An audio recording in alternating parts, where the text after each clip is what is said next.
The night did not fall upon the Tucson rail yard so much as it rose from the cracked, parched earth, a suffocating tide of obsidian shadows and rapidly cooling sand that swallowed the blistering heat of the Arizona day, but left the malice of the territory intact. And in that oppressive, heavy gloom, Frank Stilwell crouched like a venomous spider within the industrial geometry of the station, his heart beating a frantic, erratic rhythm against his ribs that seemed to echo the distant, chugging pulse of the iron horse approaching from the west. He was a man composed of grit-bad whiskey and the sort of reckless, hollow arrogance that comes from surviving too many scrapes with a law that was, often as fluid as the Rio Grande, but tonight the air tasted different, metallic and sharp, like the jagged edge of a silver dollar pressed hard against the tongue, carrying the undeniable copper scent of blood that hadn't been spilled yet, but was destined to paint the gray gravel before the moon dipped below the jagged silhouette of the mountains. Beside him, the darkness seemed to breathe, inhaling the cold smoke and exhaling a cold dread that settled into the marrow of his bones, a dread born from the knowledge that this was not merely an ambush, but a continuation of a war that had shattered the fragile peace of Tombstone just days prior. A war initiated by the cowardly shot that tore through Morgan Earp's spine in a billiard parlor, a sound that still rang in Stilwell's ears like the tolling of a funeral bell. He shifted his weight, the leather of his boots creaking softly, a sound that seemed deafening in the silence between the hisses of steam escaping the waiting engines. And he glanced toward Ike Clanton, whose face was a pale mask of nervous sweat in the dim lantern light, a stark contrast to the hardened resolve Stilwell tried to project, though deep in his gut, a knot of icy fear was tightening, twisting with the realization that they were not hunting ordinary men, but rather poking at a wound in the universe that had unleashed a demon in the form of Wyatt Earp. The plan was simple, brutal, and devoid of honor. Finish the job, cut the head off the snake, while the Earp clan was vulnerable, while they were fleeing the territory with their maimed and their dead. But as the great locomotive heralded its arrival with a mournful, piercing whistle that tore through the fabric of the night, the atmosphere shifted from predatory anticipation to a suffocating wait, as if the sky itself were pressing down to witness a transgression that would stain the history of the West forever. The ground trembled, a low-frequency vibration that traveled up through the soles of Stilwell's boots and rattled his teeth, vibrating in sympathy with the chaotic energy of the Vendetta. And as the train slowed, grinding metal on metal in a shower of sparks that bloomed and died like fleeting hopes, the steam billowed out in thick, blinding clouds, turning the platform into a spectral landscape of shifting grays and sudden illuminating flashes. Stilwell's hand hovered over the cold walnut grip of his pistol, his fingers twitching, the muscle memory of violence warring with the instinct for self-preservation, for he knew that somewhere in that swirling fog, amidst the weeping women and the crippled Virgil, walked Wyatt, a man who had shed the badge and the constraints of civilization to become something purely elemental, a force of vengeance carved from granite and fueled by a grief so profound it could burn the world to ash. The train hissed to a halt, the great iron beast settling with a groan, and for a moment time seemed to fracture, stretching the seconds into hours as passengers disembarked, their faces blurred and insignificant, mere ghosts passing through the prelude to a slaughter, until the crowd parted, and Stilwell saw him, Wyatt Earp, standing tall and terrible in the gaslight, his eyes scanning the darkness, not with the caution of a prey animal, but with the terrifying clarity of a wolf that has caught the scent. In that split second, the fracture occurred not just in the timeline of the night, but in Stilwell's own soul, a crack in his bravado where the terrible truth seeped in. He was not the hunter. He was the sacrifice, the offering required to satiate the bloodlust of the desert. He saw Wyatt's gaze lock onto the shadows where they hid, piercing the gloom with a terrifying intimacy, and Stilwell felt the urge to run, a primal scream of flight rising in his throat, but his legs felt heavy, anchored by the gravity of his own sins. And he watched, paralyzed, as Wyatt moved, not with the hurried panic of a fugitive, but with the deliberate stalking grace of a reaper, his shotgun held not as a tool of defense, but as a scythe. The noise of the station, the shouting conductors, the clattering luggage, the weeping of the bereaved faded into a dull roar, submerged beneath the thundering of Stilwell's own pulse. a drumbeat of doom that drowned out all reason, leaving only the stark reality of the gravel crunching under heavy boots, drawing closer, closer, each step a hammer blow on the coffin nail of his life. He scrambled backward, the gravel slipping under his heels, his breath coming in ragged, shallow gasps that tasted of coal dust and terror, his eyes darting frantically for an escape, for a shadow deep enough to hide him from the wrath approaching. But the rail yard offered no sanctuary, only the cold. Indifferent lines of steel stretching into infinity, lines that offered no exit, only a path to judgment.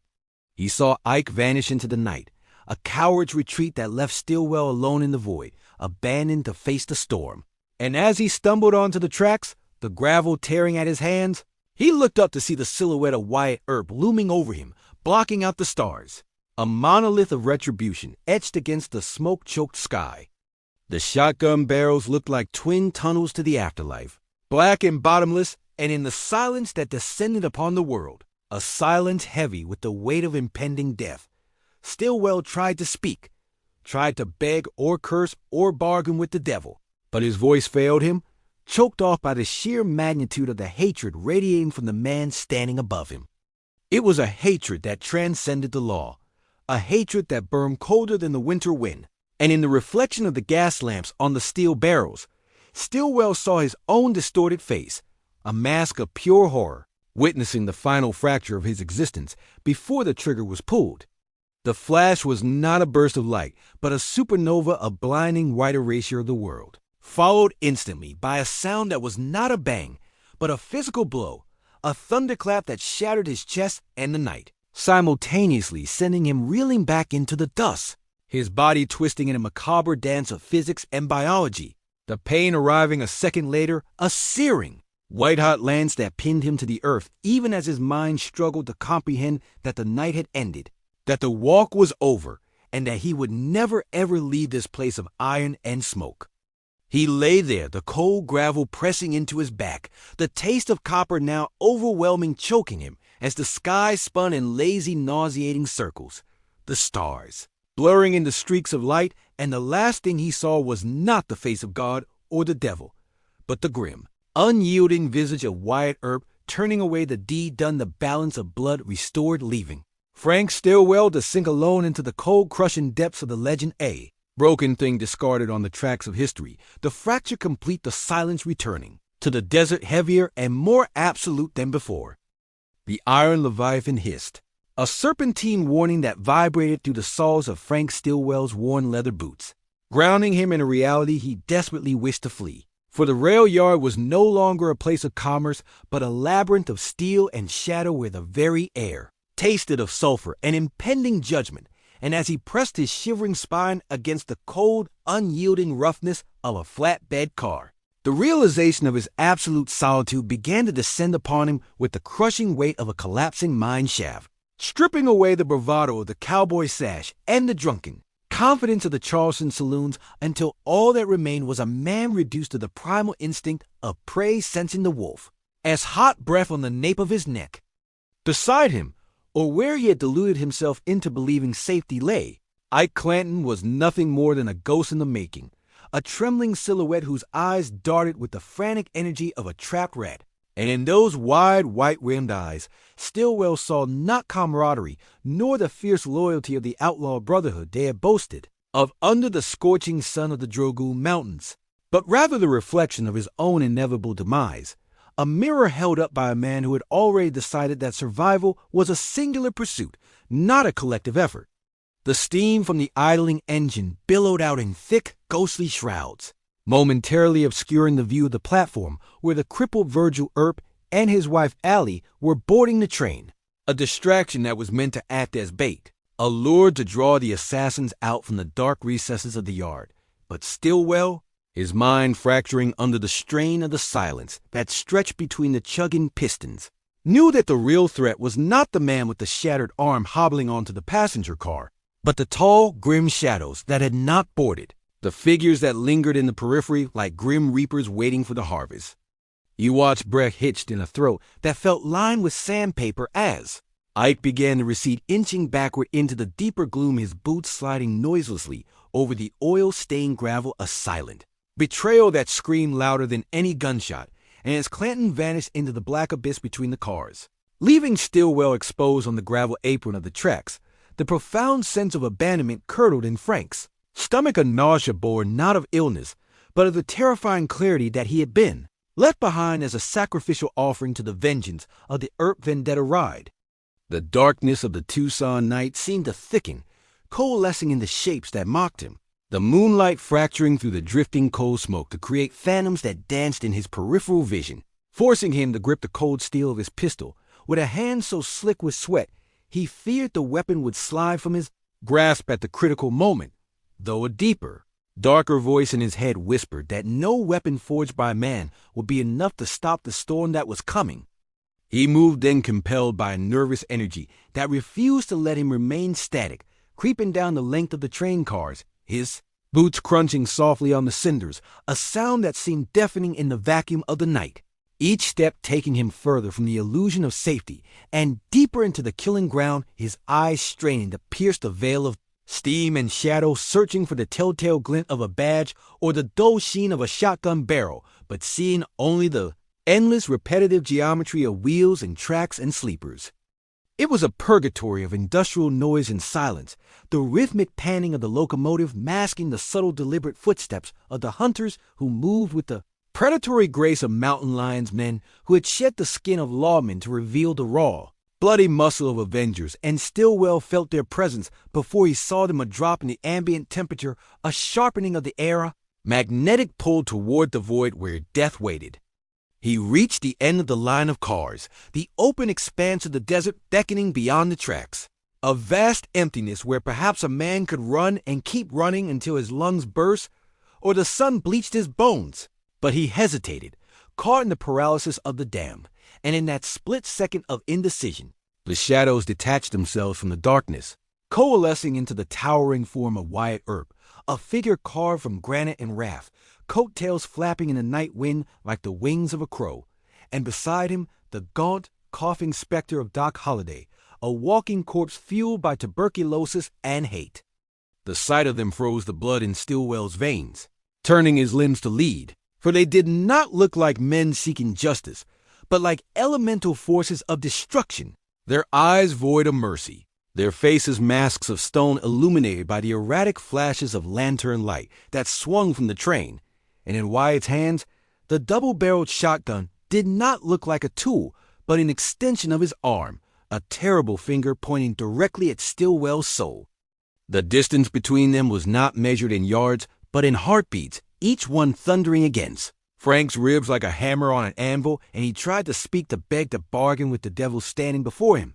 but his tongue was a dry, useless thing in his mouth, and the only sound that emerged was a pathetic strangled whimper that was swallowed instantly by the hiss of the steam. He stumbled back, his boots slipping on the loose shale, the horizon tilting crazily as his world narrowed down to the twin black tunnels of the shotgun muzzle, and the realization hit him with the force of a physical blow. Ike was gone, the Clantons were gone, the law was gone, and there was nothing left in the universe but him and the man whose brother he had helped murder in the dark. The abandonment was total, a cold, suffocating blanket that wrapped around him, extinguishing the last flicker of hope, and as he saw Wyatt's knuckles whiten on the stock of the weapon, Frank Stilwell understood that he was not just dying. He was being erased, scrubbed from the earth by a hatred so pure it burned colder than the ice in his veins, and in the final agonizing second, before the roar of the gun shattered the night, he saw the flash of recognition in Wyatt's eyes, not a recognition of a man, but of a pestilence to be purged. And Frank closed his eyes not in prayer, but in the final desperate surrender to the darkness that had been waiting for him since the moment he first drew iron against the Earp bloodline. The gravel between the ties was not merely stone, but a bed of jagged teeth, centuries of geological violence pulverized into sharp, unforgiving shards that bit through the denim of Frank Stilwell, as trousers, and gnawed at the flesh of his knees as he lowered himself, inch by agonizing inch, into the substrata of the rail yard, forcing his body into a posture of submission that his pride would have violently rejected only days prior. But pride was a luxury of the living, and Frank was beginning to understand. with a cold and creeping certainty that settled in his bowels like lead shot, that he was currently occupying the liminal space between a man who breathes and a memory etched onto a tombstone. The air down here, hovering just inches above the oil-stained earth, was thick with the heavy, cloying scent of creosote and the metallic tang of heated iron cooling in the desert night, a sensory assault that made his stomach turn over on itself as he began to crawl, a pathetic and desperate scuttle beneath the massive undercarriage of the Southern Pacific train that loomed above him like a dormant, steel god waiting for a sacrifice. Every movement was a negotiation with terror. His hands, calloused from years of riding and gripping reins, but now shaking with a palsy of pure adrenaline, reached out to find purchase on the slick wooden ties, his fingers brushing against cold steel rails that vibrated with a low humming frequency, a phantom energy transmitted from the boiler far up the line that traveled through the metal skeleton of the train and straight into his bones, making his teeth chatter in a rhythm he could not suppress. He dragged his trailing leg forward, the boot heel scraping against a discarded iron spike with a sound that, to his heightened and paranoid senses, rang out like a church bell tolling for a funeral, causing him to freeze, his chest pressed flat against the grime, his breath held in his burning lungs until spots of light danced in his vision, waiting for the shout, the roar of a shotgun, or the heavy thud of boots running to his position. But there was only the rhythmic chugging of the locomotive's idle respiration and the distant, mournful howl of a coyote that seemed to be laughing at the folly of men who think they can outrun their own shadows.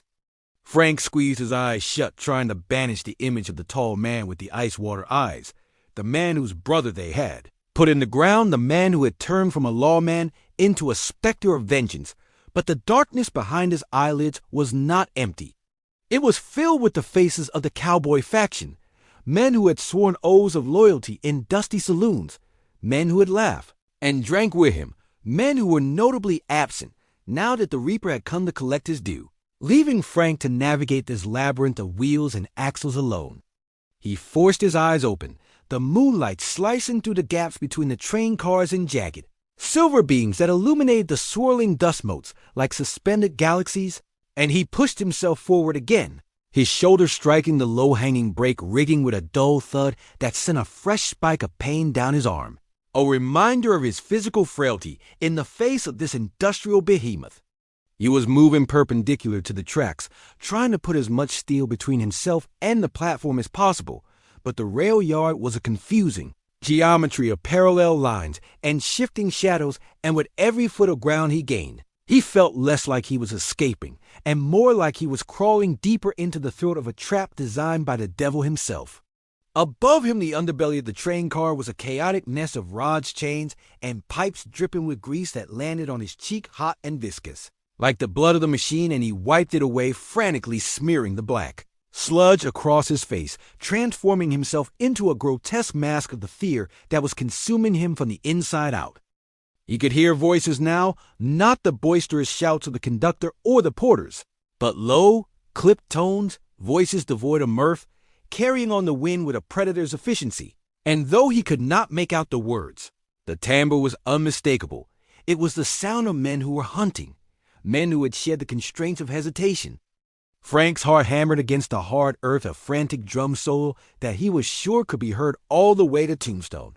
And he scrambled faster, his elbows raw, and bleeding, his breath coming in short, ragged gasps that tasted of coal dust and bile, moving beneath the coupling of two cars where the space was tightest, a crush zone where a single lurch of the engine would sever him in half. A gruesome thought that flashed through his mind with vivid clarity paralyzed him for a split second before the survival instinct kicked him forward. He emerged from beneath the first line of cars into the narrow, shadow-drenched alleyway between the tracks, a strip of no man's land where the moonlight was brighter, more exposing, and he felt naked, stripped of his armor, a soft, fleshy thing in a world of hard edges.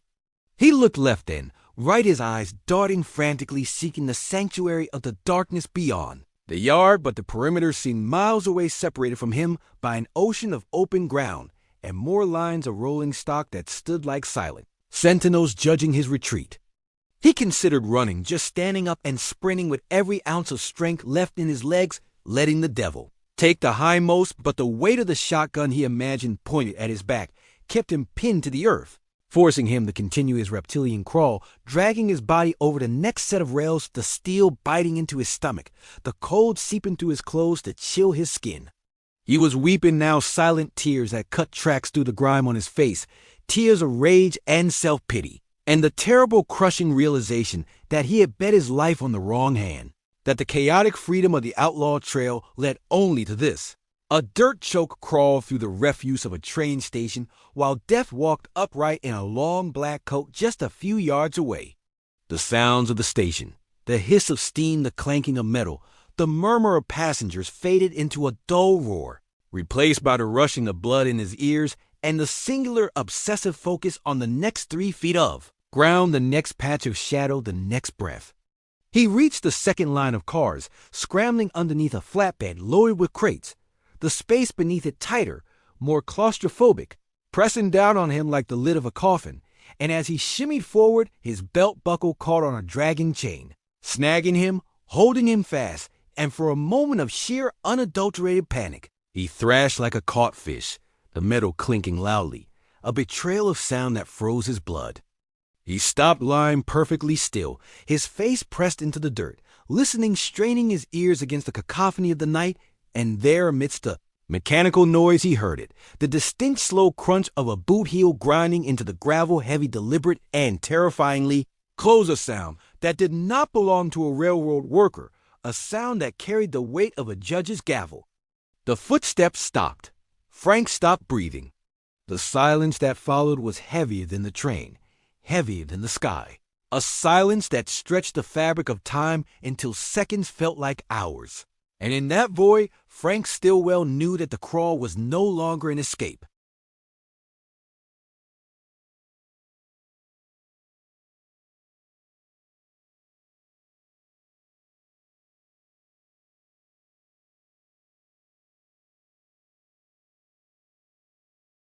An inch forward again, dragging himself through the dark, weeping, broken, crawling toward a horizon that was rapidly closing its eyes. The silence that followed the initial hiss of the locomotive was not the absence of sound, but rather the terrifying presence of a predatory hush, a vacuum in the auditory landscape of the Tucson night that sucked the breath from Frank Stilwell's lungs and replaced it with the acrid metallic taste of absolute terror, for in that stillness, the chaotic clatter of the rail yard faded into a distant, meaningless hum, leaving only the magnified, thundering rhythm of his own pulse and the sickening, crunching cadence of heavy boots, moving with deliberate, lethal purpose across the gravel ballast. It was a sound that seemed to emanate from the earth itself, a geological shifting of plates that signaled the approach of an unstoppable force, and Frank, curled like a fetus beneath the grease-stained undercarriage of a flatbed car, felt the vibrations travel through the cold iron of the track and into his marrow, realizing with a clarity that shattered his remaining sanity that this was not merely a search by lawmen doing a job, but a hunting of a wild animal by men who had shed the constraints of the badge in favor of the old bloody laws of the Vendetta. The moonlight, filtering through the gaps between the massive cars, sliced the darkness into jagged ribbons of silver and black, creating a disorienting strobe effect that made the shadows seem to writhe and reach for him, and every rusted bolt and rivet above his head transformed into a judgmental eye staring down his cowardice, mocking the bravado he had worn so casually in the saloons of Tombstone only days before. He tried to control his breathing, to force the air in and out of his nostrils in slow, silent streams, but his diaphragm spasmed with the urge to scream, a primal rejection of the death that was stalking him, and the smell of the creosote-soaked ties mixed with the stench of his own sweat, creating a nauseating perfume of fear that he felt certain drifted out into the open, air like a beacon calling the hunters to his location.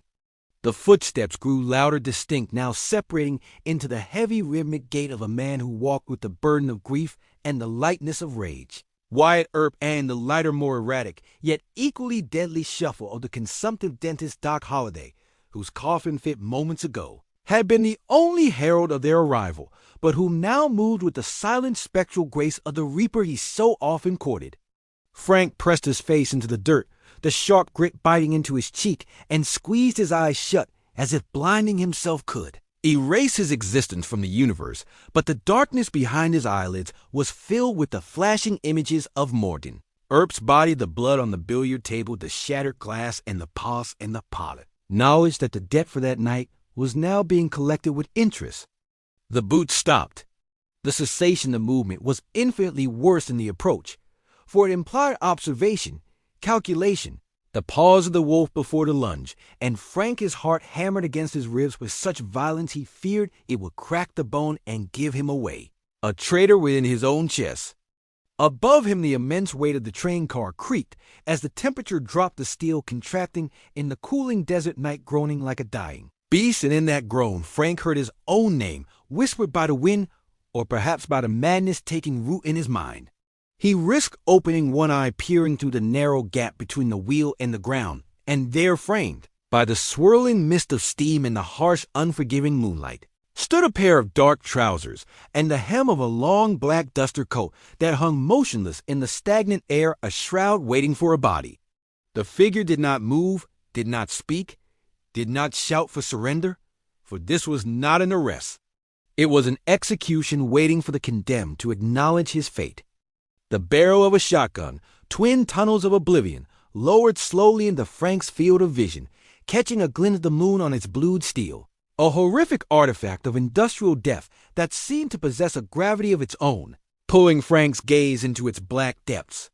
He realized then that the hunt was over, that the chase through the labyrinth of the rail yard had been merely a formality, a ritualistic tearing of the prey before the kill, and that the man standing above him was no longer a marshal or a brother or a husband, but a vessel of pure, distilled retribution, hollowed out by loss, and filled to the brim with a cold, liquid fury that would not be satiated by pleas or bargains.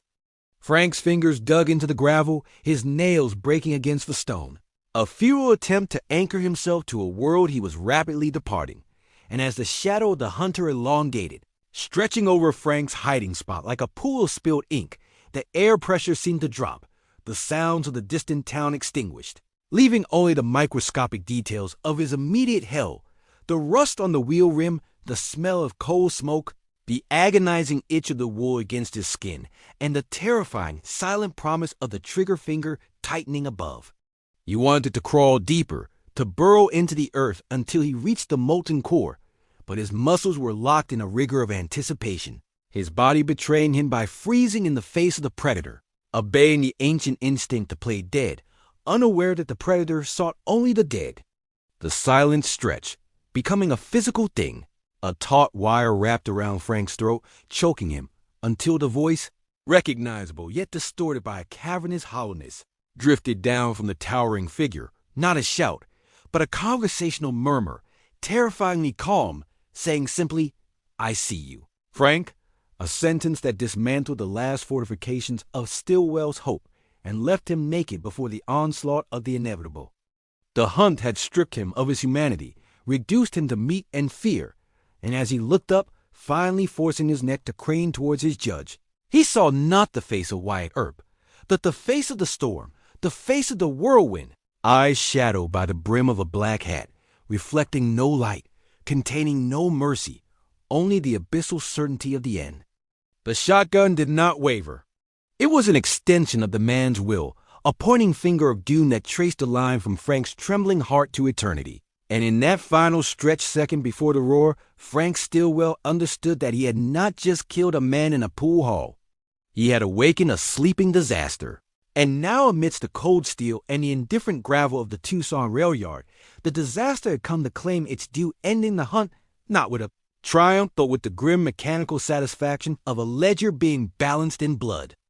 The darkness that draped the Tucson rail yard was not merely the absence of light, but a heavy-breathing entity, a suffocating shroud woven from the coal smoke of the waiting locomotives and the palpable vibrating malice of a vendetta that had transcended the boundaries of law to become something primal, biblical,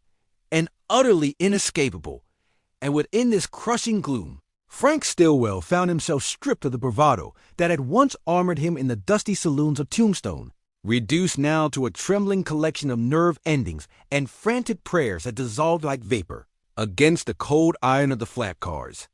He was no longer a cowboy, no longer a player in the grand game of territory politics, but merely prey caught in the crosshairs of a hunter who moved with the inexorable, grinding patience of a glacier. And as Frank peered through the swirling gray miasma of steam that hissed from the pistons of the iron horse, he saw the silhouette detach itself from the shadows of the depot. A figure not so much walking as manifesting from the night itself, tall, broad-shouldered, and terrifyingly familiar wearing. A long duster coat that billowed softly in the hot desert wind, like the wings of a dark angel come to harvest a soul long overdue. The gravel beneath Frank's chest dug into his ribs, each stone a sharp reminder of the physical world he was about to leave, and the metallic taste in his mouth turned to the sour bile of absolute recognition, because the man emerging from the gloom was not a marshal, nor a deputy, nor a man of peace, but Wyatt Earp, stripped of his badge and his mercy, his face a mask of stone, carved by grief and hardened by a rage so cold it burned the air between them. Frank's fingers, slick with sweat and grime, clawed uselessly at the wooden ties, his mind screaming for him to run, to scramble beneath the wheels, to vanish into the ether, yet his body remained frozen, pinned by the sheer gravitational weight of the doom approaching him. For in Wyatt's hands, caught in the fugitive glint of a lantern swinging violently in the distance, was the dull, horrific sheen of a double-barreled shotgun, its twin eyes staring unblinkingly at Frank's hiding place. The sounds of the rail yard, the clanking of couplings, the shouting of conductors, the rhythmic chug of the engine seemed to stretch and warp, slowing down until the world existed in a terrifying viscous silence, where the only sound was the crunch of Wyatt's boots on the obsidian stones, a rhythmic drumbeat of execution that grew closer, louder, and more definitive with every passing second. Frank tried to speak, tried to summon a plea or a bargain or even a curse, but his throat was constricted by the iron grip of terror, his voice reduced to a dry, rattling gasp that was lost in the hiss of the steam. And he realized with a sickening clarity that there would be no negotiation, no arrest, no trial. For the court was in session right here on the gravel, and the verdict had been delivered the moment Morgan Earp's blood had stained the floor of the billiard hall. As Wyatt stepped into the pool of dim light cast by the train's windows, his eyes locked onto Frank's with a devastating intensity, void of humanity, void of hesitation, pools of blue ice that reflected the fires of hell. And Frank saw his own reflection in that gaze, a small broken thing about to be erased from the tapestry of the West. The distance between them closed to a matter of feet, an intimate proximity that made the violence to come feel personal, almost sacred in its brutality. And Frank saw the knuckles of Wyatt's hand whiten as they tightened around the stock of the weapon, a subtle biomechanical shift that signaled the end of the waiting and the beginning of the dying. Time fractured, splintering into 1,000 jagged shards of perception. Frank saw the individual grains of dust dancing in the air, smelled the potent mix of grease and ozone, felt the vibration of the locomotive in the marrow of his bones. And in that stretched eternity, he made one final desperate lunge, a futile attempt to grab the barrel to deflect the lightning, to rewrite the ending of a story that had been written in stone since the Vendetta ride began. But the motion was sluggish, like moving through deep water, and Wyatt did not flinch, did not blink, did not offer a word of condemnation or explanation, but simply unleashed the gathered storm, the shotgun roaring with a voice that shattered the night, a cataclysmic boom that drowned out the train, the wind, and Frank's own scream. The muzzle flash was a blinding supernova, a sudden violent sun created in the dark, illuminating the horror on Frank's face for a fraction of a second before the physics of the blast took over, the heavy buckshot tearing through the heavy fabric of his coat, shredding flesh and bone with an indifference that was more terrifying than hatred, the sheer kinetic force lifting him, throwing him backward as if he were a rag doll discarded by a petulant giant. The pain was not immediate. Rather, there was a massive numbing shock, a sensation of being struck by a falling anvil, followed by a searing white-hot heat that blossomed in his chest and abdomen, a spreading wildfire that consumed his nervous system and severed the connections between his mind and his limbs. He hit the ground hard, the breath driven from his shattered lungs, the gravel tearing at his back, and as he lay there, gasping, staring up at the smoke-choked stars that looked down with cold indifference, the second barrel spoke a final punctuation mark to the sentence. of his life tearing into his leg, his side anchoring him to the earth that was already eager to reclaim him. The silence that rushed back in to fill the void left by the gunshots was heavier than before, a ringing, absolute quiet that pressed down on his eardrums, and through the haze of agony and fading consciousness, he saw the tall figure standing over him, wreathed in the acrid, sulphurous smoke of the discharge, looking down not with triumph, but with the grim satisfaction of a task completed, a debt paid in the only currency the frontier understood. Frank Stilwell's vision began to tunnel, the edges of the world turning gray and black, the iron wheels of the train towering above him like the gears of a great, uncaring machine that would grind on long after he was gone, and his final thought was not of his family, or his crimes, or the gold he had sought, but of the cold, undeniable realization that the legends were true, that the Earp Vendetta was not a story told in papers, but a force of nature, and he had been foolish enough to stand in its path. The blood pooled warm and sticky beneath him, soaking into the dry Arizona dirt, mingling with the oil and the coal dust, creating a dark mortar that would bind his spirit to this place forever. And as the last spark of electrical impulse flickered and died in his brain, the train whistle blew, a mournful long shriek that sounded less like a departure signal and more like a lament for the violent men who lived and died by the gun leaving. Frank Stilwell lying twisted and broken in the shadows of the Tucson yard, a warning written in blood